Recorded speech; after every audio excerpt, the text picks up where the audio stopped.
So we're looking at a print by Corita, Kent. It's called Come Off It. It's a screen print on a material called Pellon. It's a material developed by the clothing and garment industry, so it's a kind of unlikely material for people to be printing on.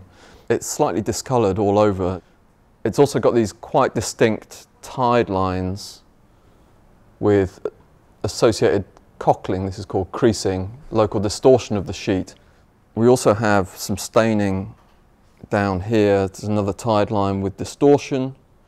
So the initial plan is to wash this print, and then we're slowly drying it in a kind of controlled manner. So this is just deionized water, which is slightly warmed. So the print will be in the bath now for 40 minutes or an hour, and then we'll change the water and we'll wash it for most of the day. As I said before, I think this will probably have a couple of baths before the treatment's finished. I really wouldn't recommend doing this at home. We test everything very thoroughly, and we're confident that we know how these objects are going to behave throughout the treatments that we carry out. So the print is currently wanting to float, so we've put some weights on it to keep it from the surface of the water, to allow the dust and fluff to be removed, hopefully without becoming embedded back into the surface of the print.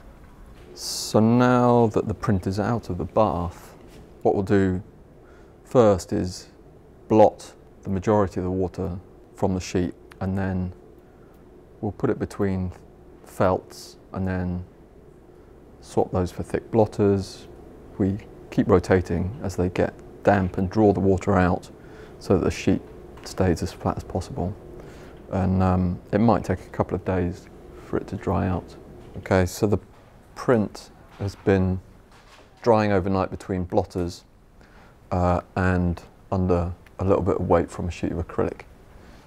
This print had significant tide lines. Quite a bit of that discoloration came out during the washing process, but also we had to locally treat those stains with some bleach, sodium borohydride, to reduce them further.